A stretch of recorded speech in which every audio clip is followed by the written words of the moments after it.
Hey, what's up, Outkick fans? I'm Kurt Schilling. You know me as a three-time World Series champion. I'm joining Outkick to bring you a brand new baseball show where we talk about everything, but only baseball. And you should subscribe to the podcast on Outkick's YouTube and search for the podcast exclusively on Spotify.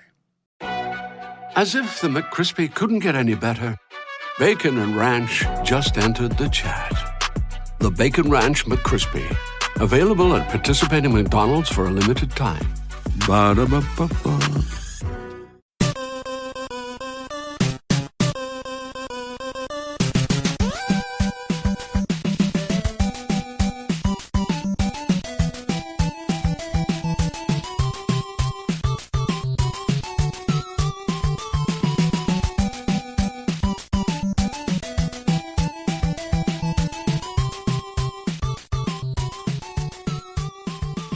Welcome to the family here on Purple Mafia. I'm your host, Paladino Joey, or Joey Wygen. Purple Mafia is available on the sportstuff.com, iTunes, Stitcher, and Double Twist. It's great to be back on board to talk about the Minnesota Vikings once again. It's been quite a while since April Fools. Yeah, it's about, that's 2 months ago, over 2 months ago, so I apologize for that. Apologize that it's been a long hiatus and such, just kind of getting caught up with the lawn work and all that. You know, you get the idea, and of course the tough schedule with the wife, and it just is what it is. You got to do what you got to do. First things first, as they say, and of course it's not regular season football or anything. Yeah, because that's when I try to make football a bit higher on the first things first list, if you know what I mean. And you know what? I love talking about football. I'm not trying to put anything down. It's just you get the idea. Any adult would understand, I would hope. Pretty interesting draft for the Vikings. Not everybody's jumping for joy over it, but it's certainly not a bad draft, in my humble opinion. I don't really have any complaints, to be quite honest. I'm pretty satisfied with it, to be honest. You never really know until you know. You never know until they're wearing purple on Sundays. And you hope that most, if not all, these guys will be wearing purple on Sundays. Interesting picks kind of up and down the entire line. It's actually quite a fun draft when you think about it. Some depth picks and such with the lines, the tackles and all that, the offensive line, linebackers, and then some really interesting picks near the top and near the bottom and such as well. It gets fun, to be quite fair. So, where do we start with? Should we start with the Vikings draft or should we do the transactions? Let's start with the transactions. Yeah, that's probably easier. Then we can kind of slide into the draft. So, transactions since the last show. Zach Line was re-signed as of April 18th. Chad Greenway further back, April 11th, was re-signed to one more year. One final year, a final, farewell tour for Chad Greenway on April 11th. Very cool to have him on board. One more year. Alex Singleton and Terrence Plummer were cut, their linebackers, during the course of time with the practice squad and such. They're cut as of right now. We'll see if they end up coming back in the training camp roster. Who knows? But that was as of April 13th. Jared Allen on April 14th.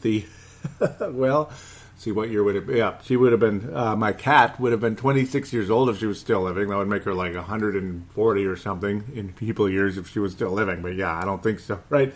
Jared Allen was signed on April 14th to a one-day contract from the Carolina Panthers. Now to the Vikings. One more day with the Vikings, and then he officially retired on April 15th. So God bless Jared Allen. Thank you for coming back one more time. Sorry you were unable to get the ring. I'm sure that was part of the reason. He just...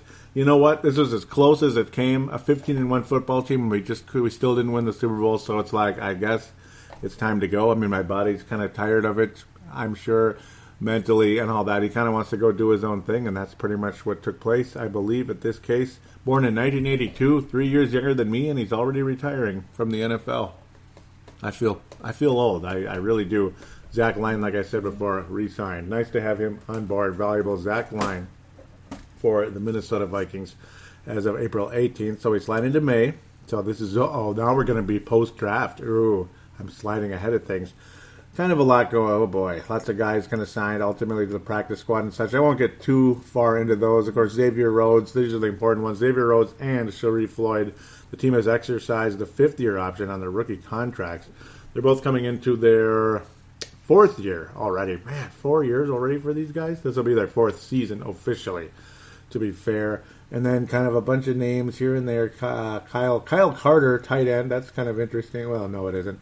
You signed Morris Bowringer. Okay, that's a name we're getting ahead of ourselves. But yeah, we signed the rookie contracts for all the guys during the course of this time, including eventually Mr. Laquan Treadwell, who was the last guy to sign. 5th-year option for him. The important one, the team has declined the option, the 5th-year option for Mr. Cordero Patterson. Oh, darn. So he comes in for his 4th year, and it's a contract year for Cordero Patterson, CP84. Maybe he shouldn't worry about playing rock, paper, scissors with Mr. Teddy Bridgewater. Might be more interested in like doing something like as a wide receiver. Thank you for being a decent kick returner and all, but it would be more than helpful to have him as a wide receiver out there competitively. It would be great, but, well, he's going to have to earn it. He really is. Yeah, sorry for snapping my lips so much. That might be annoying. Ultimately, there you go. It's mostly the rookies getting signed and other guys getting cut along the way. So we'll see what happens. Guys, that are signed to they're going to be trying out and such, the OTAs into training camp and all that. OTAs took place. Don't really have a whole lot to say about that. Just glad nobody got hurt. That's about it. I mean, Morgan looking good out there. That's cool. Really appreciate that. That's a tight end taken in the 6th round. We'll get back to him in a jiffy here. So let's get to that draft for the Minnesota Vikings, regardless of where we're going to go. So you had wide receivers taken and such along the way. The Vikings were going to take a wide receiver, right? And there was names like Corey Coleman, Will Fuller. Me and Sebastian not on board with that. Sebastian, of course, the host of the Purple Press Box, and, of course, an occasional co-host on the Purple Mafia. Would like to have him on more often, but like I've said a trillion times, tough schedules for both of us and all that, and the wife and all that. You get the idea. I don't need to rehash that too many more times. But you figure, okay, Josh Doxson's the guy, most likely. Back corner end zone. Sebastian wanted a linebacker. We talk about that more in the second segment and such. I almost should have had Sebastian send in a audio submission, but maybe next show. I kind of wanted to get this one done, get things caught up, give you guys your Viking fix. I don't want to put things off. Don't know how busy he is, how long it might take him, so just figure get this done now. Doggone it. Corey Coleman was a guy that both of us kind of saw as probably the lower of the group, like the Big Four, Big Five or such, if you consider Michael Thomas Big Five, but the Big Four. Corey Coleman, Will Fuller, Josh Doxson, Laquan Treadwell. Some people had Treadwell going the highest out of this group. Others figured it'd probably be Doxson. Will Fuller, I mean, neither of us really wanted him on the team. Some fans out there like him, but most people know more of a straight line kind of guy, easy to bring down. Corey Coleman, shifty and such, but I don't know. I don't know. Is he another Tavon Austin? Yay. And maybe that's what he'll be for the Cleveland Browns, who took him 15th overall. That's fairly high. I think that's kind of high, isn't it? I don't know. I mean, it's higher than I thought he was going to go. I thought he'd go in the 20s and such. 15th overall. That's kind of it is what it is, though. Just like Tavon Austin went a lot higher than some people thought he was going to end up going, and there he goes. All right, so Houston Texans, 21st overall. There goes Will Fuller. So all the fear of the Vikings taking Will Fuller, what's the 23rd overall pick? Gone. Okay, so that's good. I feel better now. But there's still one more team ahead of us. I really want that Josh Doxson, doggone it. And the 22nd pick in the NFL draft goes to the Washington Redskins. Is Josh Doxson. Well, what a big shock. Just shoot, man. Well, there he goes. Josh Doxson to the Washington Redskins. And Sebastian's favorite wide receiver in the world. The fastest guy ever, according to him, anyway. Very fast, according to Sebastian, right? At least on the last show. It seems like he's mellowed a bit on him, and you'll hear me on Purple Press Box as well on SoundCloud. I got on I believe it's his most recent show. I forget if there's one in between. And there's Jordan Walters on there as well, a new co-host he's added on. Great guy, really friendly guy. I talk about him in the next segment as well.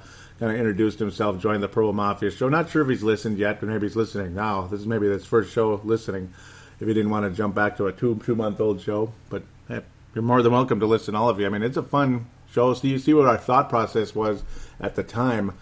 Sebastian ripped Laquan Treadwell a new one, cursed him out endlessly. But there he is still on the board, and I think, well, that's probably going to be the guy, right?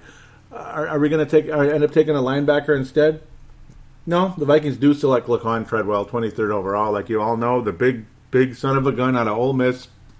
I like him. Similarities to Stefan Diggs, before I forget who he is, right? Similarities to Stefan Diggs. Kind of the shiftiness and such. The way he... kind of an in-between guy. He's kind of shifty, but he's not a Percy Harvin type, that type of deal. He's more of a wide receiver than a Percy Harvin, but not a back corner athlete like Josh Doxson. Kind of quick turns and such.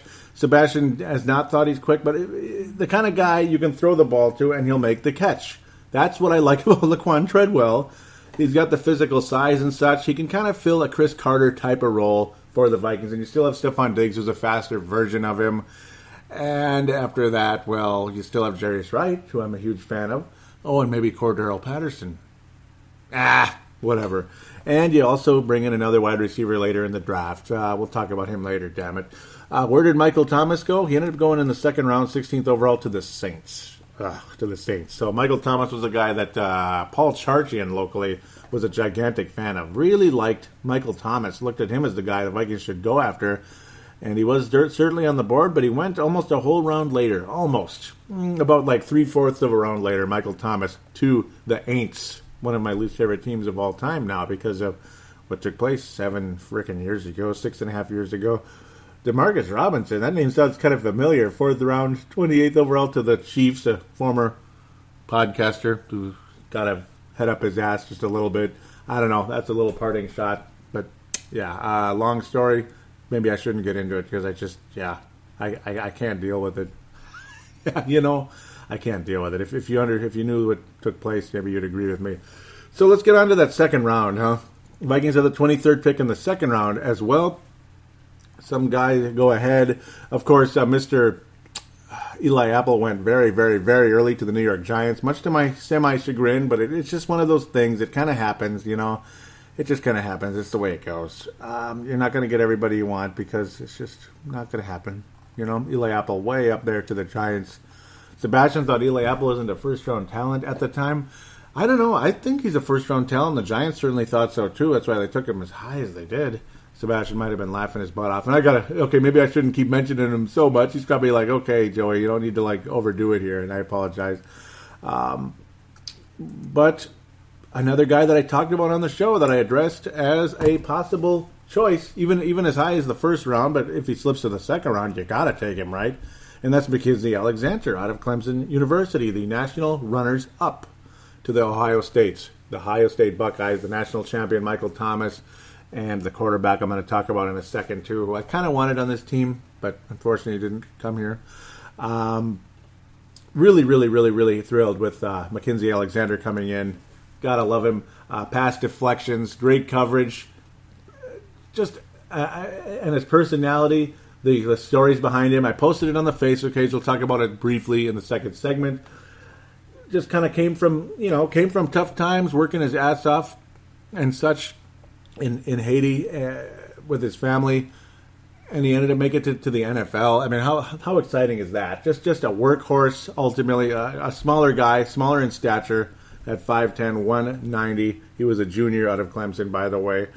Just a personality that I think could be a leader in that secondary as years come, along with a Harrison Smith. And when you have a head coach who specializes in that secondary to the level that Mike Zimmer does, I think Mackenzie Alexander is going to be a hell of a player in this league. I really do. He reminds me of Antoine Winfield a bit. Did Antoine Winfield get a lot of interceptions in his career? No. But what was one of the excuses for Antoine Winfield along the way, and what was Mackenzie's excuse, so to speak? They didn't really throw the ball his direction. And that's what he said. I mean, that's the reason he didn't get interceptions, because they didn't really throw the ball his direction very much. And opposing quarterbacks did not throw Antoine Winfield's direction very much. Small in stature as well, but a great tackler. And ultimately, Mackenzie, not probably the tackler Antoine Winfield was, but maybe he can develop into that over the course of time. But a fantastic coverage receiver, knocking the pass down. What's the goal of a cornerback? To not allow the receiver to catch the ball. Mackenzie Alexander does not allow the receiver to catch the ball. And that is a wonderful thing, in my humble opinion. I couldn't be happier about him. And you know what? I wish I did this show like about a month ago. It's like the emotions that I felt at the time. I think I could have done a better show at the time, to be honest. And I do apologize for that. it's just kind of one of those things. You can't get it out early enough. But we're here today anyway, and that's what counts at this stage. But Mackenzie Alexander, I mean, I'm pretty much saying about what I wanted to say about him. I think he's going to have a very successful NFL career. Josh Robinson's gone. Mackenzie Alexander, well, there's a spot right there, ultimately. Not necessarily going to take Josh Robinson's spot in schemes and such, but maybe for the time being. You can still have Captain Munnerlyn. I almost forgot about him, right? Isn't that great? Isn't that goofy on the last show? Almost kind of forgot about him. You obviously still have Terrence Newman. Is he going to shift over to safety, or is he going to stay where he is? And you have Rhodes closed, Xavier Rhodes, all that good stuff. Up and down, but overall a very strong cornerback. And if Mackenzie Alexander can develop into the guy I think he can, and you still have Harrison Smith, who I gave the MVP award for the season on the last show, and I stand by that. The newly signed Harrison Smith, 5-year deal. I mean, that was the only transaction in the month of June, by the way, because June's the quietest month of the year for football. It really is, by a mile, other than OTAs, I suppose. But Mackenzie Alexander, to me, is kind of, in a way, the highlight of the draft, even though Laquan Treadwell, I think he's very talented. I think he has a very bright future in the NFL. But I think Mackenzie Alexander has a very glowing future in this league. An underdog, so to speak. Everybody loves the underdog, right? Except for the frickin' country wants to keep cheering for the Warriors, which I don't understand over there. Talk about everybody but underdog. You really like the bully, the arrogant bully that you just want to punch their face in because it's some country. Okay, yeah, I'm getting in the wrong topic here, but you get the idea. Mackenzie Alexander is that kind of underdog that you love, and you want to see him succeed. And you know he can play. And he was a part of a very good college team, and he's going to be a part of a very good NFL team, and especially in that secondary. It's continuing to develop and become one of the best secondaries in the league with the coach that can get it done. Really love the guy's confidence, and they say it does border on cockiness, but, well, you got Mr. Big Mouth in Seattle. He's the ultimate cocky SOB in football. He's the Steph Curry of football, right? No, he actually might be worse than Curry, actually. He's more like Draymond Green. Yeah, I have a little basketball in my mind right now. NBA Finals going on. A little emotion tied into that series, more than some in the past. You get the idea. But Mackenzie Alexander's future in this league is bright. Let's move on. Enough, right? You get the idea. I have a good feeling about him. And there you go.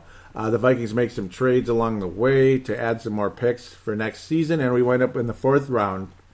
Because another team wanted to trade up. The Vikings accumulated some picks for next season. So there you go. Willie Beavers, or is it Billy Weavers? Okay, it's Willie Beavers.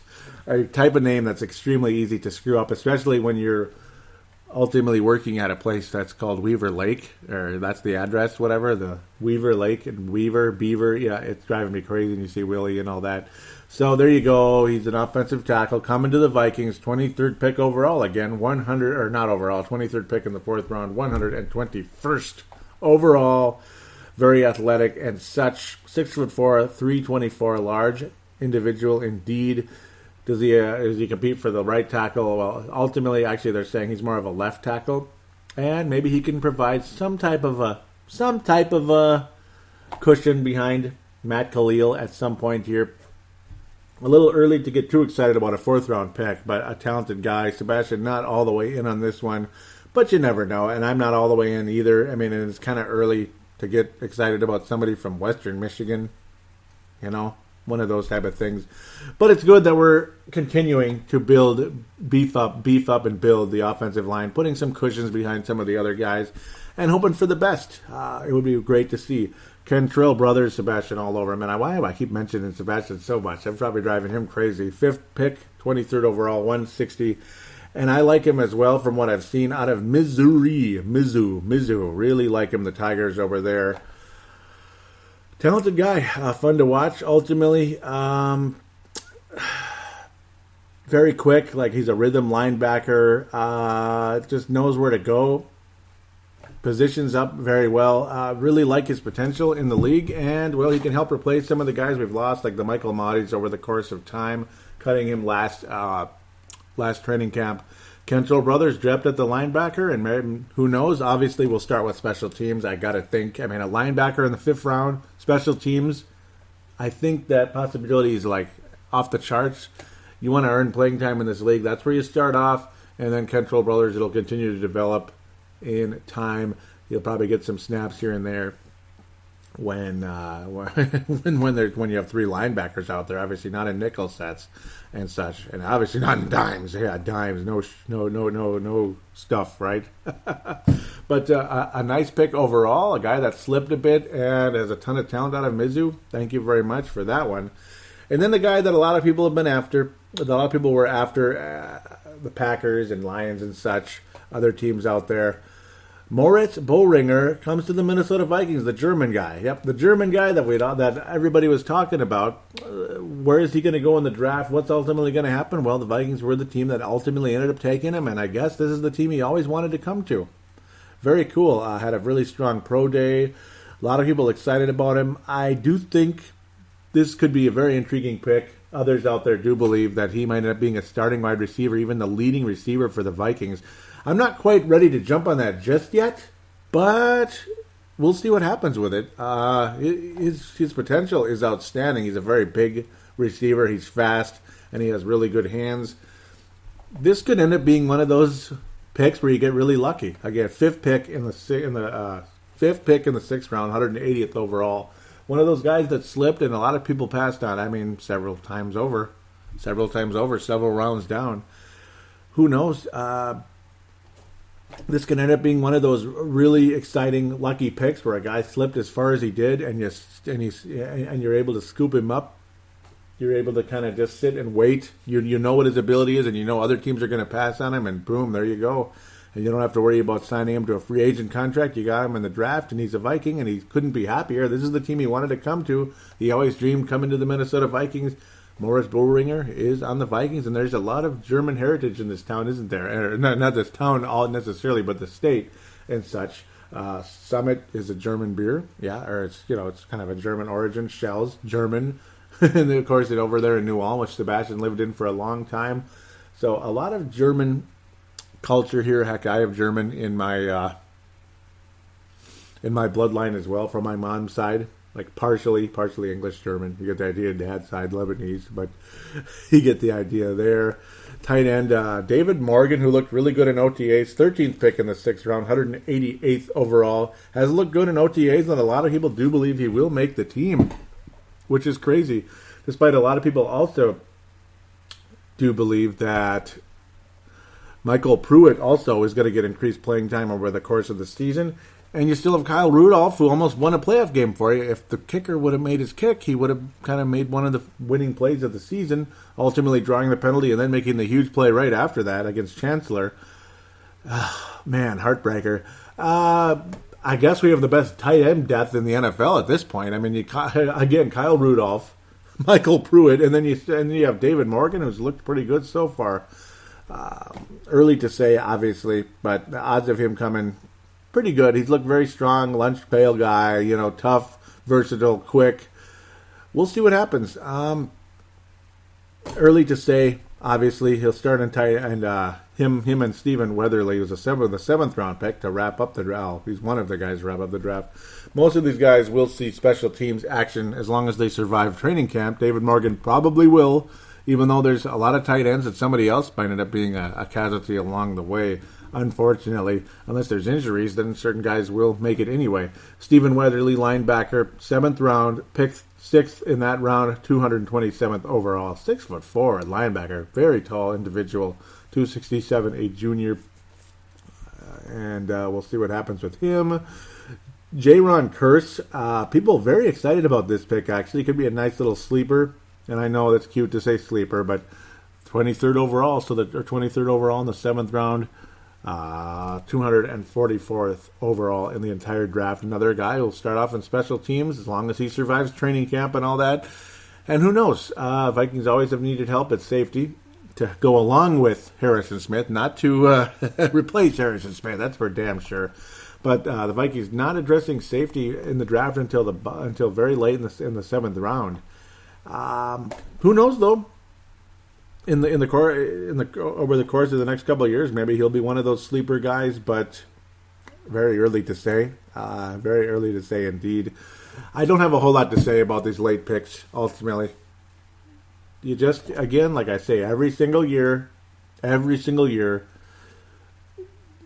it's all about getting on that special teams, doing a good job there, and that's a good start. And eventually, hopefully, you move up. Marcus Sherrills, why do you think he's still in the NFL? Special teams. Is he like a coverage corner? Hell no. He's a special teams ace, though, in the kick returning. And there you go. Well, punt returning, per se, even though he does a lot of fair catches, but at least he doesn't fumble them, and he's an occasional threat to take it back to the house. The draft, to me, not bad at all. You addressed wide receiver. You told Mike Wallace to go do something to himself, and you replaced him with Laquan Treadwell. Not quite as explosive, but he's going to wear the same number, I guess. Oh, goody, right? Out of Ole Miss. 6'2", 221, a giant in size. Not the tallest guy ever. 6'2" isn't that tall, but big enough. He had some athleticism, and of course he was playing with an injury, a very serious injury in his junior year there. He had recovered from it, which did slow him down a bit, and you're going to have health. So that's the good part. You're going to have him at a stronger health clip, and you're going to see increased speed. I got to think out of Laquan Treadwell, a serious injury like that, to be as productive as he was after that, the year after a serious injury, in his case, to develop what he has become, to become a number one pick in the 23rd overall pick in the NFL draft, and be touted as high as he was. Pretty exciting, and we'll see what happens with him ultimately. Laquan Treadwell, I did say on Sebastian's show, and I also will continue to say, this guy could very possible lead this team in catches for the years to come. Probably not as a rookie, but over the course of time, I do think Laquan Treadwell has leading receiver possibility to his future in this league, but particularly being the guy that can make that big catch in the third down with a physicality. Maybe he could be a bit of an Anquan Boldin type, that physical guy who could make the big catch.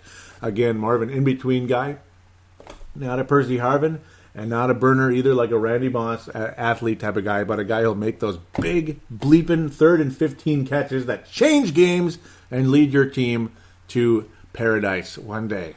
Or at least gets your team a lot closer to it. And then other players ultimately make the stand when they need to as well. And there you go. Isn't that exciting?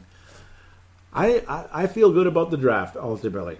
I think the Vikings have improved. Now the hope becomes, now that the expectations have increased, the Vikings already have a division championship under their belt with Mike Zimmer and Teddy Bridgewater. For the first time in God knows when, since maybe the 70s, can this team come off a season where the expectations are picking up and live up to those expectations, rather than you had the 2009 Vikings, all that fun season, and they came back the next year, laid an egg. 98 Vikings, unbelievable historic records all over the place, came back in 1999. Well, they laid an egg for a while until Jeff George took over, but it was too little too late at the end of the day because the Vikings lost home field advantage, and, well, the St. Louis Rams were faster than hell. Yeah, they were freaking fast and deadly and all that good stuff. And so many times in the past when the Vikings won a division championship, they followed the next year by not playing nearly as well the next season. Can the Vikings end all that? Possibility is very strong because we're not just trying to hit a home run with a couple guys. We're building through the draft for the first time since God knows when. Probably ever, pretty much, to be quite honest. You're not bringing in Randall Cunningham. You're not bringing in Brett Favre. You're not bringing in Warren Moon. You're not bringing in Herschel Bleepin' Walker. You're bringing in draft picks, and maybe some intelligent free agent signings like Alex Boone. Not the home run free agent signing or the home run trade or a guy that's 39 years old and you hope for the best. Pray to God he's going to still be great, like the Warren Moons and the Brett Favres of the world. Fun season in 2009. Unbelievable, but it was a one-year wonder, and you had a bunch of older veterans. That was the only chance they were going to have. Doggone it. Antoine Winfield was getting older, and he had a Liz Frank that whole bleeping season, which really was a frickin' buzzkill because you really, the big games, the big moments, and he was injured, and he couldn't make the big plays that he normally could when you have a cracked foot down the middle like that. That's what a Liz Frank is. It messes you up completely. And it was so disappointing to see Antoine Winfield not playing to the level that he normally had played. Remember how great he was in 2008? Remember how unbelievable he was? He was the MVP of the 2008 season outside of Adrian Peterson and Jared Allen. He was the MVP of that team. Just unbelievable. And then in 2009, you had that cracked foot, and it just wasn't the same. And he could have maybe made some big stops in games that he didn't, like the Bears and such, key plays. Saying, okay, you get the idea. I'm rehashing stuff. But you had older guys. That's the whole point. Kevin Williams, Pat Williams, Fat Pat. You had all these older guys who 2 or 3 years later were either out of the league or pretty much washed up if they weren't out of the league. One trick, not one trick pony, but 1 year wonder type of deal with a couple other guys that were young and up and coming still, but they were kind of left on their own, and we had some sucky seasons after that. 2010 sucked. 2011 sucked. 2012 was a sugar high for a moment, and 2013 was kind of funny and weird and mental, and I don't know how to describe it other than it just sucked. It sucked.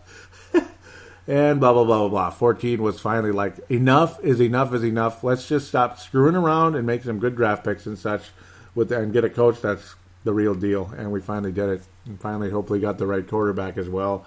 This, that, and that. Love the approach. The chances of this team winning the division again are still very strong. It's just, unfortunately, Green Bay hasn't gone away yet.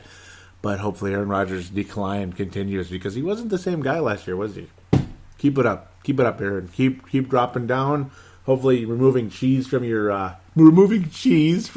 diet ends up being your undoing. Wouldn't that be great? Wouldn't that be great if the old cheese killed the old Packer quarterback? Wouldn't that be funny? Wouldn't that be something? And no cheese. You don't have cheese in your Packer quarterback? Oh, boy. This could be a disaster. And before I forget, let's talk about the quarterback that I was wanting to mention. If it's a backup, a couple of guys, actually. Where were they? Where are they? Where did they wind up? Well, where did he go? Kessler, there he is. Cody Kessler in the 3rd round to the Cleveland Browns. So the Browns, again, they got Corey Coleman. I don't know why I'm calling him Corey Fuller. I was like, wait a minute, that didn't come out right. Corey Coleman. And they also got Kessler. Ryan Kessler, or Cody Kessler. See, I'm going crazy. Ended up going to the Cleveland Browns, 30th pick in the 3rd round, 93rd overall. So there goes Kessler to back up RG3, potentially, maybe 3rd string or something. We'll find out what happens. And Cardale Jones of Ohio State slipping all the way down. 41st pick in the 4th round, 139th. The Buffalo Bills, Cardale Jones. Kind of a bummer. I wouldn't have minded picking him up somewhere along the way. But the Vikings didn't get him, and that's the end of it. I know, and obviously you're not bringing him in to be your starter, especially in the 4th round, but just imagine getting him earlier in that 4th round because he was there, maybe instead of Beavers. But, oh well, I mean, you're building that offensive line. I have no problem ever with the Vikings taking offensive linemen, ever. It's in the mid-rounds, early rounds, whatever. No major problem with that. Just would have been interesting to see Cardale Jones of the Vikings, or even Ryan Kessler. But Kessler went a little, I keep calling him Ryan Kessler. I don't know where that's coming from, and I apologize. But, wow, he went a little bit higher than I thought. I thought Cardale Jones would go above him with that big arm, but his inaccuracy, not the sexiest thing and all that. But, man, he's got a hell of an arm. And Kessler's got a lot of accuracy, but not much of an arm. So, kind of like a classic backup quarterback in the league. Yet he went in the 3rd round. Interesting spot to take him. But then again, who are they? They're the frickin' Browns, or as Sebastian would call them, the bleeping Browns. Christian Hackenberg, people not too excited about that with the Jets. They booed the crap out of that. Denver Broncos have the quarterback of the future, Paxton Lynch. But now they're going to have Sanchez lead the way. Ooh, Sanchez. Oh. Yeah, Sanchez. Yeah, 3 punters were taken in the draft, too. The Jets took Lachlan Edwards, 14th pick in the 7th round. That's kind of funny. Riley Dixon, 7th round pick to the Broncos. And early in the 6th round, San Diego Superchargers take Drew Kaser. Congrats to that. Congrats. Yeah, I'm kind of bouncing everywhere, but hey, it's kind of reviewing the draft, kind of catching up. I'm kind of steely, kind of excited. And, should we just jump into the fan interaction and such? And if I did miss a call, I apologize, and I'll dig it up. But had to get the show out, and I'll try to dig it up and get into the next episode, which is kind of lame. But, if it's about the draft, it's still fine. It is what it is. just want to thank you guys again. So, with that, thank you guys for listening and such, but stick around for that fan interaction. I'm acting like the show's coming to an end. It ain't coming to an end, just a segment. Thank you for putting up with my all over the place-ish, if you know what I mean. I'm a little bit wild, a little bit wacky, crazy. Excited to get back on the air, bouncing everywhere. So let's end this and come back for segment number 2.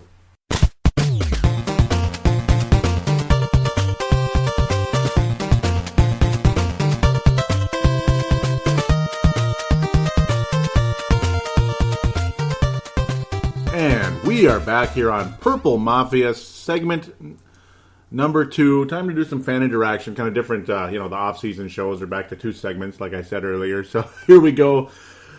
Please forgive me if I don't get to everything, just because it's been a while since the last show, and, I'm kind of trying to get this show together here. So if something new happens and I don't get to, the brand newest comments, that type of thing, please forgive me. I'll have to push them into the next show, along with call-ins, that type of deal. So I do apologize for that. Just kind of trying to piece things together here, if you know what I mean. Kind of read between the lines on that one. So we'll continue where we left off, episode number 213. It's been a while. April Fool's was the last time we recorded. We talked about, leading into the draft and such. Lots of interaction, though. It's pretty crazy. Sebastian Balls, it says Sebastian Barton now, so his last name is different at this stage. He says, about time. And then Sebastian says, about time. And then he posts a picture about, his draft analysis and such. Very cool. He's talking about Jared Goff, who ended up going to the Los Angeles Rams. Thomas, who went in the later rounds there. Michael Thomas. Guy I was fairly high on in the last draft, but then again, it just is what it is. He says Fuller's hands are rocks. That's the guy from Notre Dame. I'm glad the Vikings did not wind up with him. He also says, OMG, sounded like me of the way I analyzed it, saying I'm certainly not the only person that likes him. I don't have him as my top receiver, however. Yeah, Fuller, no, ultimately. Mark Carlson said, I readied for work today. Yet another perfectly good day wasted at work. And whoa, Purple Mafia show in my download tray. Day is going to be great. Listening, Charlie. And thank you always, Mark, from Iowa there. He says, thank you for the star. Great show. The Vikings put Sebastian Balls on paid staff. Yep, nice work, guys. And one more comment. I like what Dave Hickey said. Check for Viking news every day. So that is the hallmark of a true dedicated fan. Skull Mark from Iowa. And, of course, Dave Hickey's also from Iowa. Yep. Mark Carlson ended up getting one of the main stars of the year, because that was the last show, State of the Vikings 2016. So you got the stars of the year and such. Dave Martin, the gold star of the year. And then Gerald String talking about what an honor to be teamed up with such a class act. And Mark Carlson's for the Silver Star of the Year award. And Gerald String and Mark Carlson have had Gold Stars of the Year awards not too long ago. Really enjoyed the state of the Minnesota Vikings. I'm on the Dachshund bandwagon. Also, Corey Coleman would be great also. Or Tatis Sebastian.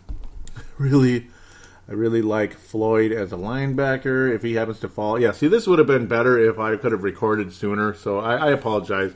But ultimately, analyzing the draft. Let's see, how does he say? Yep, it would like Floyd if he actually fell. It would have been nice.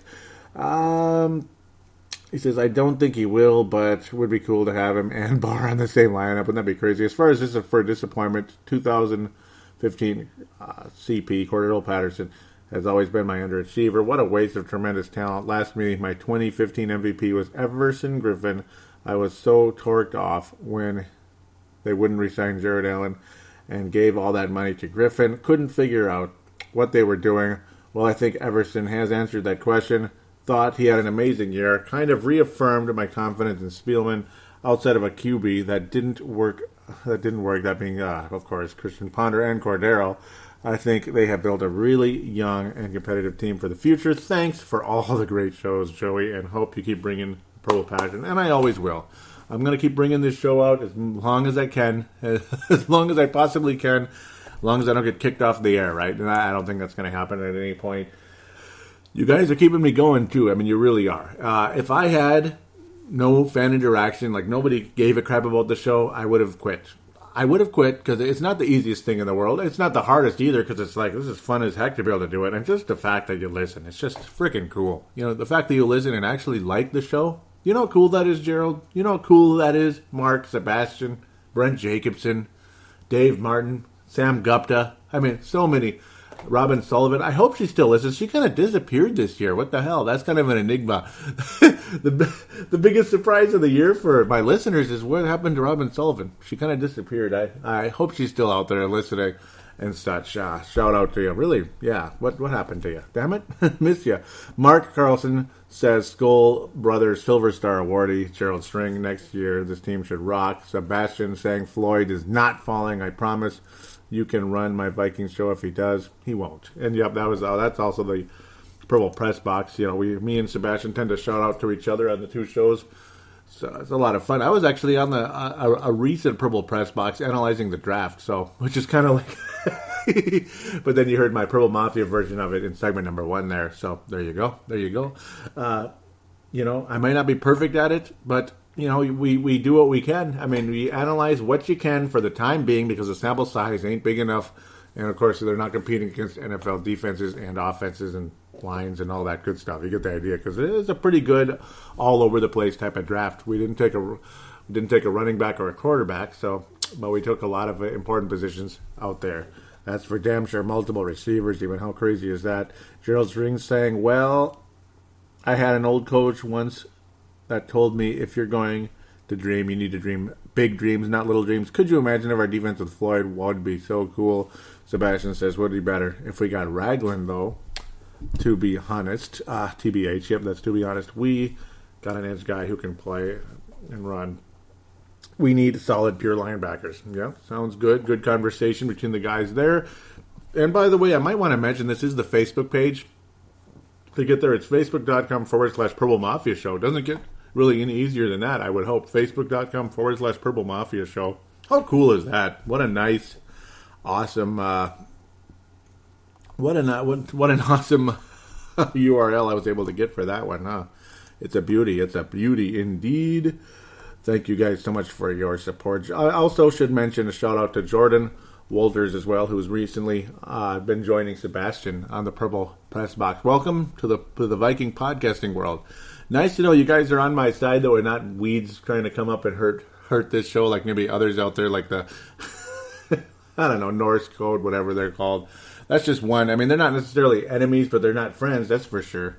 And, yeah, I mean, it's frustrating when like 9 bajillion other podcasts pop up when you've been around like 5, 6, 7, 8 years longer than some of the others, and they pop up like they're all way better than you. Whatever. Anyhow, I posted the thread, says it's draft day, the first round at least. Share your favorite draft day memories here. I will have a draft day thread later, and of course I didn't because I'm stupid, but maybe Sebastian kind of kept it going, right? Maybe he did. Yeah, that was the first round. And what's going on here? Okay, he says around the start time of the draft, which I never did because I don't know why I never did, actually. I just kind of got stuck in the draft. Sebastian says, when we took AP and people lost their minds because we had Taylor coming off a 1K year.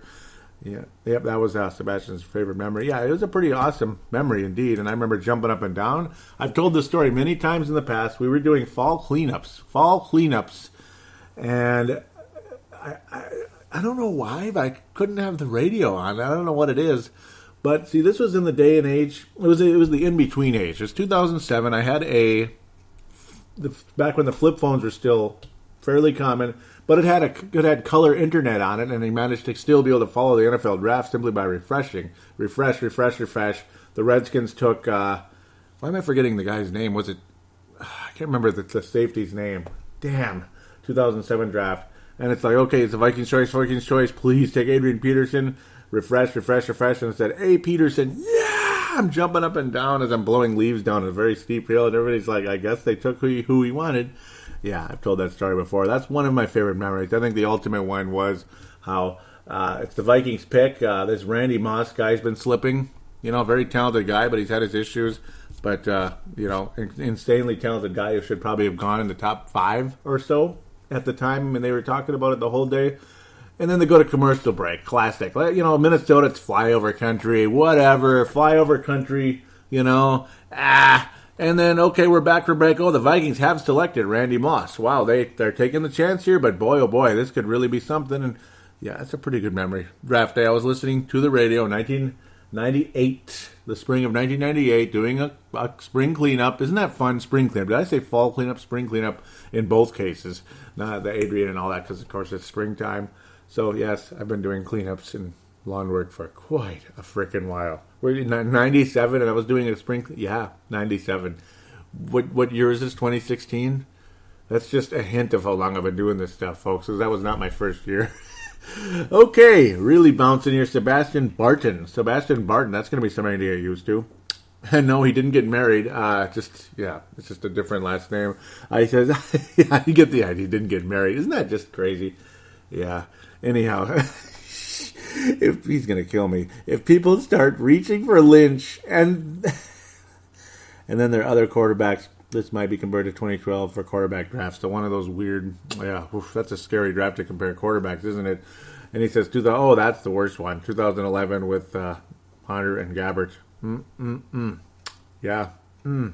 Mark Carlson says, I was exciting when we took Anthony Barr, but truthfully, I was happy listening to my sons talk about the players and watching the draft with them. Missed those days. And yeah, I mean, the good old days, so to speak. And Dave Hickey says, Laquan, because we took Laquan. And Sebastian says, we are bleeping retarded. And the response from Malcolm McSween out of Northern California, over there around the Oakland area, I believe. He says the guy that called people stupid MFers if we thought the Vikings could get Miles Jack. Boy, yep. Yeah, oh boy. Yep. A little bit of back and forth there between those two. Do understand. Miss you, Malcolm, as well. I understand everybody's busy, this and that. You know, always love you guys, though. Where am I now? Bouncing around. Yeah, here we go. Yeah, I mean, glowing thoughts about this son of a gun. Mackenzie Alexander, the guy I talked about on the last show, and how happy I am to have him. Talked about him in the first segment. Mackenzie Alexander, man. I mean, and it only reached 23 people, this post. I don't know why certain posts just get buried in the Facebook universe. I don't know what it is. I don't understand what that's all about. But it did generate some responses back and forth. So Justin Mayer Henry says, I'm just so excited for next season. I want some football, LOL. Justin Mayer Henry out of Colorado. Mark Carlson saying, much needed. Gerald String says his college video looks good. Zimmer can turn him into a good NFL player. And then there's the video.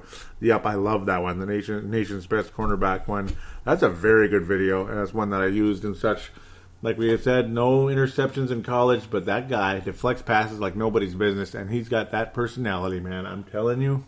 He's got that personality, the leadership, the gamer. And he's the kind of guy, you know, you work your ass off for that.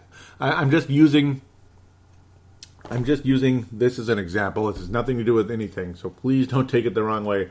But the harder you fight for that apple, pulling it out of that tree, whatever it is, you know, like say there's an apple up in the tree. You could just be a random young boy who's hungry, whatever it is. Just outside in a nice, rich suburban neighborhood, but you want that apple so bad. Rich suburban neighborhood or a not rich neighborhood, whatever it is, wherever it is. But the harder you work for that frickin' apple, the more you appreciate it. And you know where I got that from? A Garfield comic strip. Yeah. Yeah, I'm sorry, but I had to say. I got it from that, but it's true. It's true, regardless of how silly that may sound. That was all over the place, wasn't it? Dave Hickey says, with our coach and his temperament and knowledge, with a player in the exact same mold, it's a perfect combination, and it's going to be an excellent backfield for our team. Or should we say secondary, right? Secondary. Backfield is generally like running backs and stuff, but we know what you mean, secondary. Exactly. I mean, you couldn't have said it better. Other than the backfield part, which is totally understandable. I'll stop teasing you. I'll stop teasing you there. Yeah, I couldn't have said that better. I mean, Mike Zimmer, secondary. That's like, yeah, it's a perfect combination, perfect marriage. I mean, he even got a nice run out of Josh Robinson for a couple of years there, except for one of the three deadly sins in the Seattle game in TCF Bank Stadium. The very last game played by the Vikings in that building could have been a very glorious one, beating my least favorite football team outside of the Packers. Yeah, frickin' A.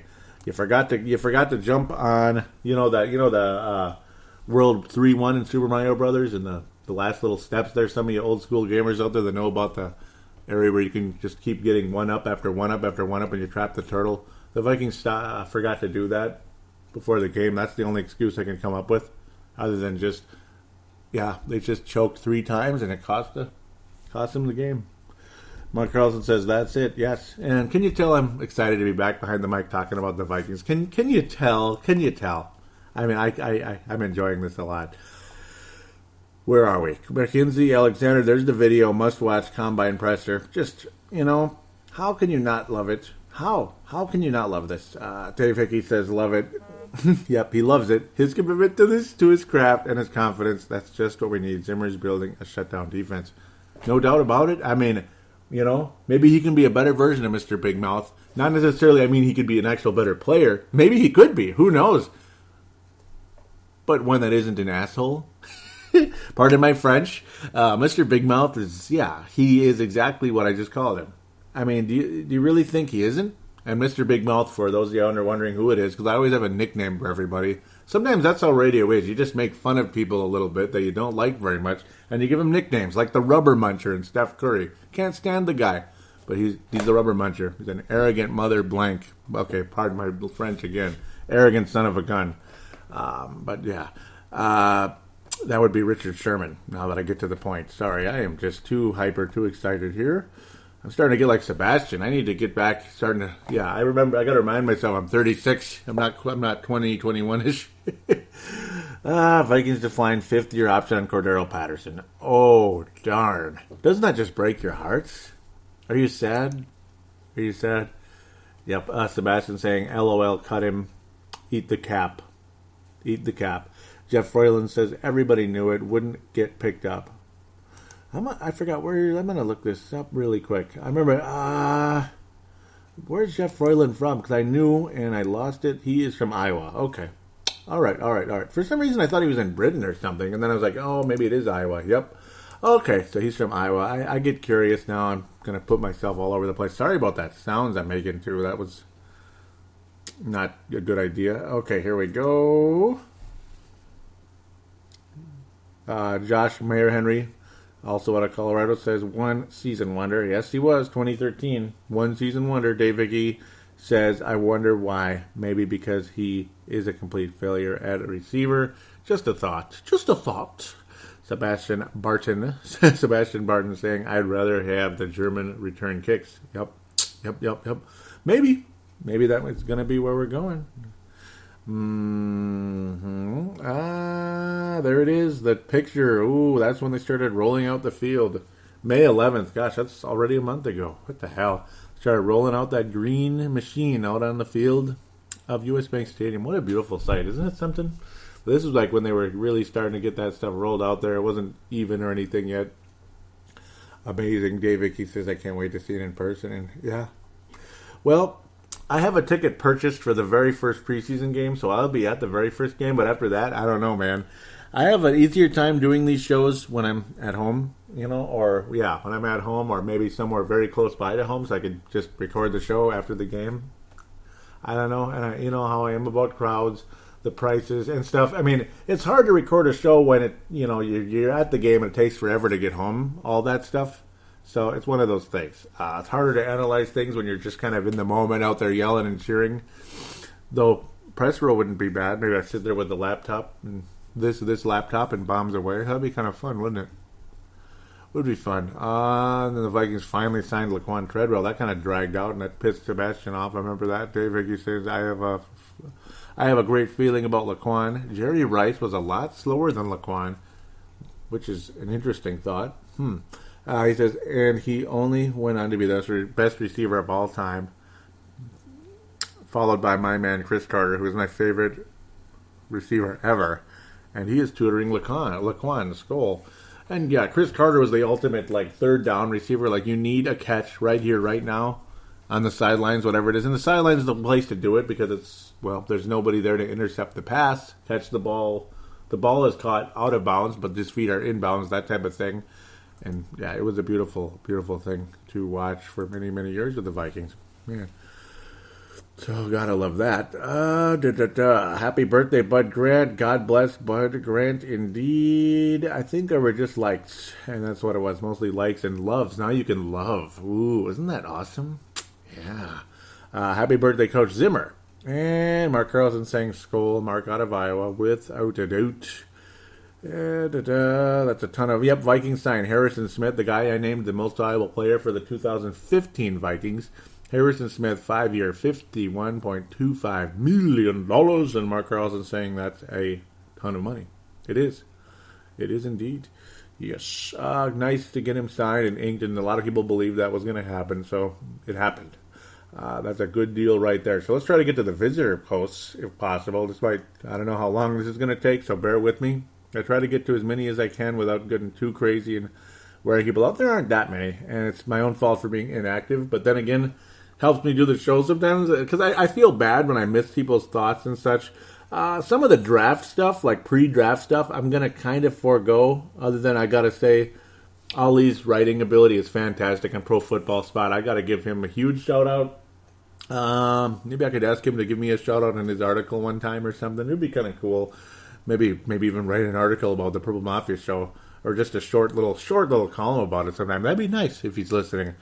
Really appreciate that he puts these up there. It does keep the page a pulse moving forward. It's greatly appreciated. So we'll go back to late April a bit if we can.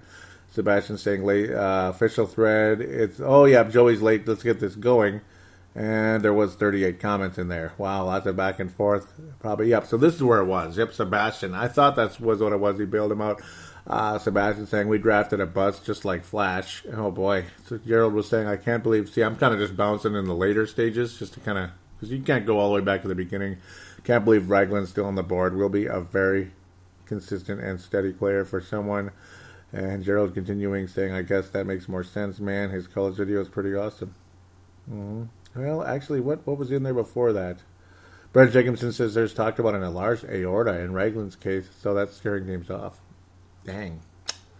Well, kind of back and forth about Ragland there, who ended up not coming to the Vikings, so maybe we'll kind of move on from there. Thank you, Sebastian, for bailing me out with that one. He's done it before, and it's greatly appreciated. He is literally... He's not like a permanent co-host on the show, but it's an open invitation whenever possible, and even those long audio submissions are always welcome. Always welcome. Because it's really hard to get together to do a show with somebody right now. Just it's a tough setup. It really is. And the audio isn't as good here in the apartment that it was in a different location before. So it kind of sucks, but it is what it is. I mean, you got to go with what you can go with. Pardon me for the racket I'm making right now. Dave Hickey says, I'm happy with Laquan Treadwell. There was a run on receivers, and he was one of the best. He goes up after the ball, and that's what Teddy needs, a red zone threat. Yep. I love it. I think a lot of Zimmer's defensive players were already picked, so they went for somebody to help out Teddy, Skol. Good stuff. Good stuff indeed. No replies, but there were a few likes in there. And Brent Jacobson was in the Buffalo Wild Wings to see PA and Norv Turner. It looks like Brent is voting for Beavis and Butthead in 2016. That's his profile picture at this stage. That would be kind of funny. Well, Dick Cheney would make the whole, you said Bush, you said Dick. I still remember that a while ago. Kind of, yeah, that's a good one. There you go. I guess he's voting for Bush and Cheney again. Oh, did I say that? No, I'm just kidding. That probably pissed him off. No. Laquan Treadwell at Southdale B-Dubs. Laquan Treadwell. He was there for that day. Yep, the day when Laquan showed up. Pro Football Spot was talking also with Laquan Treadwell as well. Live Minnesota Vikings draft analysis. Always appreciated, Ali. Always indeed. Draft grades from Sebastian Balls. Sebastian Balls says draft grades. Treadwell B with Jack on the board. I'm not sure it was a good move. Alexander B. Oh, come on. Give him an A. Look at you. Wanted safety, need safety, but he's solid for long term. Traded round 3 A plus. Gain picks for next year so we can move. Yep. Beaver B, small school developmental kid of Brothers. A, good linebacker. Fundamentally sound. 3 block kicks last year alone. Hashtag keeper. Mobo. Yep. Mobo. That is Mr. German receiver out there. A Mobile was looked at by Green Bay and Seattle, and we got him. Bleep you bleepers. You get the idea. Morgan, the tight end. B, solid blocking tight end. Solid blocking tight end. Was there a comment? And I would just put awesome, man. Yeah, sometimes I'm at work and I can't say too much right away. Yep, there we go. Pro Football Spot was reporting about the whole situation where Straight Cash Homie was replacing Come On Man on ESPN. And that was one former Viking receiver replacing the other. Randy Moss going to ESPN, replacing Chris Carter. Crazy. Randy Moss, big-time personality on FS1. And now he will be a big-time personality on ESPN. ESPN making changes all over the place because, well, that's just how it goes. Dave Hickey says, I can't wait to hear your take on our draft class. Joey Skull, well, you're hearing it now, and you've heard it now, and God bless you, and I didn't even click like, and man, I'm kind of late to the party on that one.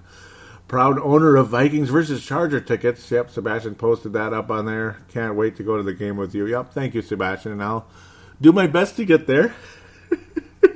Yep, I can't 100% guarantee it because God knows what could come up, and my wife is crazy and I'm crazy, that type of thing. Just things come up, and I'm going to try to get there, and it was a fantastic deal. It's like buying a stock before it goes up, and yeah, one of those type of deals. So that's the good part. We got in pretty damn cheap compared to what they are now and what they're going to be. Minnesota 2016 draft grades from Ali there on Pro Football Spot. Do check that out. Do check that out if you haven't already. And again, continue to post those. Ali, always welcome. He said he posted another one. Vikings team needs draft wrap up, and there's Mackenzie Alexander wearing that number 20 with Mike Zimmer. That is a scene. That is a sight right there. I also don't understand why Laquan Treadwell is wearing number 11. I don't know. I mean, how can you not think about Mike Wallace? Yeah, and the guy who was like, it just didn't work out. But oh well. Vikings instant impact rookie Laquan Treadwell with Pro Football Spot there. Mark Carlson saying, just reading some news this morning. Joey Wygen, can you address the possibilities of an expanded NFL playoff? Why in the world would they do this? What next? Super Bowl? Best of 7? Thanks, Mark from Iowa. And I was going to comment. I had a comment written out, and I don't know what happened to it. Like, it was on my phone, I think at work type of thing. And so I got interrupted, and I completely forgot what I was writing. But I'll comment right now about it. Leave it the hell alone. You've been making bajillions of dollars, like well over $1 billion a year with the way things are. You do not need to expand the playoffs. This is not baseball. And you know what? Baseball expanding the playoffs is okay. Those little single elimination games to stir it out are not bad. Though it can kind of be devastating too, though. Like you lose your division championship by like one game at the last second. You have a great team. And then, just one bounce of the bleeping ball and your season's over. You won 101 games and your season's over. Just because of a bad bounce and the fact you're in a really strong division. It still sucks in that sense. As for football, just leave it alone. The playoff picture is perfect. Having buys is a great idea. Now, having another team being like 2 rounds ahead of the others, that's just silly. It's a perfect setup. You have your wild card week, and then you have 4 teams that are in the bye, or just 1 win away from the conference finals. It's perfect. Conference finals, conference championship, whatever. Just leave it alone. That's my thoughts, Mark. Sounds exactly like what you're thinking. Just leave it alone. Those are my thoughts. That's simple. 3 words. Leave it alone. Boo to the commissioner if he even considers changing it. The NFL has had an unbelievable success rate. You know how much I look forward to January every year? Even when the Vikings aren't in it, and I'm recording Purple Mafia with all this enthusiasm and happiness. Just a joy to record those shows every January. Don't screw it up for me, okay? Not that it's the end of the world or anything, but I wouldn't have that much enjoyment if I thought it needed some tweaking. You know what I mean? If I thought something needed some tweaking, I wouldn't enjoy it as much as I do. So look at it that way, Mr. Roger Goodell. And I know you're not going to base your decision on that, on what Purple Mafia host Joey Weiser thinks, but at the same time, I'm probably not the only one that feels that way, right? Probably not. So there you go. Wasn't that just special? Wasn't that nice of me to say? So there's a way to get to Twitter, and I'm sick of making the noises I'm making here. Ultimately, the way to get there, it's at Purple Mafia Show. It's that simple. Pretty simple stuff. Let's hear what Dave Martin has to say about his Gold Star. Doggone it. I mean, it's a beautiful thing, isn't it? I mean, how can you not want to be the Gold Star of the year? How can you not? And it was the first time somebody got out of Twitter. He's the very first international Gold Star of the Year award winner. Though you could say a Purple Mafia could go, Timberwolves Explosion. It's mostly international guys over there, but I'm starting to get a little of a flow with Minnesotans. It's nice to bring some Minnesotans involved. I would never give away a single Aussie or New Zealander away in a heartbeat. I hang on to you guys as long as you'll stay with my shows, man. I'm not trading nobody away for nothing. You know, I love you guys. So let's get to the notifications. It's going to be, see how far back can we go. Oh, well, I don't have to go that far. That's good. Stephen A. Smith was saying, about damn time, Joey. LOL. Thank you so much, Stephen, for listening. He says, they will give me something to listen to while doing yard work tomorrow. Thanks for the heads up. See, it doesn't get better than that. Listening to Troll Mafia while doing yard work. What do you think, what do you think I do when I do yard work? I listen to podcasts, video games and sports podcasts, and not modern video games. We're talking Atari 2600. Ferg out there, got to give him a shout out, even though he doesn't even know this show exists. But Robert Ferguson, yeah, Robert G. Ferguson, yeah, Ferg though out there, game by game. 2600 podcast. Gosh, I mean, Atari 2600 podcast, just absolutely awesome. Love listening to those 2600, 7800 podcasts with Phil and Televisionaries. Just see, I listen to retro stuff, ColecoVisions. You can always look those up on iTunes. We can all help each other. I should probably tell them about my shows, but they'd probably never listen. But you get the idea. Doing yard work, though. You're right. Courtside podcasts. Hank McCoy, Vince Germano. Crossover podcast. I don't know what happened to them. I mean, they've been gone all like half a year. Well, come on, Crossover. Where are you? And Vince and Tanae and Hank. I mean, Tanae's a guy that could help out on Timberwolves Explosion, and he has before, and he is so good. Oh, just love his analysis. He's got a hell of a radio voice too, man. He could just slide right on in there, no problem. But see, there it is. It sums it up perfectly. Stephen Smith summed it up perfectly right there. Listening to podcasts while doing yard work, right? What's more enjoyable? When you listen to a podcast while you're doing something rather than, I got to sit in front of my computer. That's boring. I want to be out and about. I want to be doing something. I'm not a boring nerd like you. But you do yard work. You do dishes. You vacuum the floor. You mop the floor. You clean windows. You do stuff every day. Laundry. You're telling me you can't listen to a podcast during that time, and you're telling me a podcast won't help? See, I mean, it won't help you pass the time better as you're working, as you're being productive. Yeah. See, Gerald String listens when he's driving, and he does a lot of road trips for his job, and that's why I got mistaken thinking he's a truck driver. No, he's a little bit higher up than that, more business minded there, making road trips for business and such. Road trips like the ultimate, other than doing yard work. Because yard work does take a while. You could just listen and listen and listen. But let's keep moving. Comcast Cares says, try to see if there's an update. That was something to do with, that had something to do with Comcast, the whole FSN getting on Comcast. It would be nice to get Fox Sports North on Comcast. I'm still waiting for that. I don't know why. That's the FSN Go, that thing. You could watch Timberwolves and Wild games. They teased us all season about how we can watch it, and we haven't been able to watch a single game on there because they never put it on there for us. Thanks. I just love getting teased about that the whole year. So let's get to Mad Martin out there. Mr. Gold Star himself. Mr. Gold Star himself? Yeah. He says, are you ready for some action? Yep, that would be the draft. And he said, and a big thank you for the Gold Star. Cool. As I've said before, thanks for the effort you put in the show. And you are very welcome, Mr. Mad Martin, Dave Martin out there, the Northern Scotland area. That's the Gold Star winner for 2015. I mean, absolutely fantastic. Just so much passion. And it's okay to get vulgar, too, because you were frustrated. Football involves swearing sometimes, just a little bit. So it just is what it is. Dave Martin saying, I hope to catch up on some podcasts today. Not a day's rest. It's late February. Yeah, I hear you, man. I mean, we went through that in the winter, too, over here. Lots of Sundays, man. And that does not mean the day off from Monday and the Sunday before that. We had some harsh weeks during the winter, but it helped me stay afloat without the lawn service. So I got very lucky with that, to be honest. But he says, hope all is good with you. Look forward to listening, and thank you so much. He says, take on the draft first rounders, receivers always worry me. Yep. Second rounders, a solid pick, and we drafted a German. Interesting move indeed.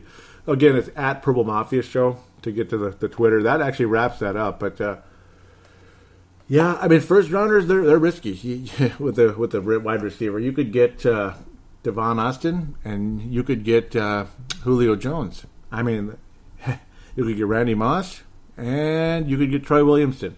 Yeah, it's very scary. So great points and right there, and even if you want to call it stating the obvious, it still makes a hell of a lot of sense. Same thing with quarterbacks in the first round. Tim Couch. Hello, Tim Couch? Are you still there? No. Ryan Leaf? Nope. Ryan, and then there's so many others. The blue chips that did make it. It's all over the place. Matthew Stafford certainly hasn't lived up to like a number 1, number 2 pick. He was a number 1 pick in the draft. Did he really ever live up to that? He's just another Jay Cutler. Okay, not really, but kind of. Inconsistency level. I want to thank you guys for the fan interaction, man. I enjoyed the hell out of the fan interaction. I really did. And I often do. Just God bless you guys. Thank you so much for being a part of this show and for keeping us going, keeping us afloat. I feel younger today. I don't know what's going on. Lots of energy. Yeah, it's crazy. But I want to thank you guys so much for being a part of this show, for keeping me afloat, telling your friends about it. It's nice to see the Facebook page continuing to grow, Twitter account getting some more followers, and just people popping in and that I never heard from before, and they love the show. They comment about this and that. They like this. Some listen, some don't. Maybe they don't listen, but some of them do. And it's just, I want to thank you so much. And those of you that are so loyal and so active on the pages, couldn't do it without you. Just seriously, I wouldn't do it without you. I would have stopped about 4 or 5 years ago if you guys didn't start popping in, because the first couple of years, boy, it was like a wilderness. It was finally like 2009. Some faces started to pop in. That was about that was like halfway through my second year of podcasting or so. Some faces, some names started to pop in, and then it just slowly grew from there, and it got a little bit better, and it was awesome, wonderful, and so many of you have stuck around. You haven't disappeared, and I thank you so much for that. Like a couple of names disappeared with Timberwolves Explosion, but not too many. Here and there. It just happens, though. Not everybody's going to hang around. But for those of you that have, thank you so very much. Thank you so very much indeed. That's about it. I bounce around all over the place. Stay warm. Stay cool, actually. Stay cool from this humidity that's been floating around. Inconsistent weather. All that.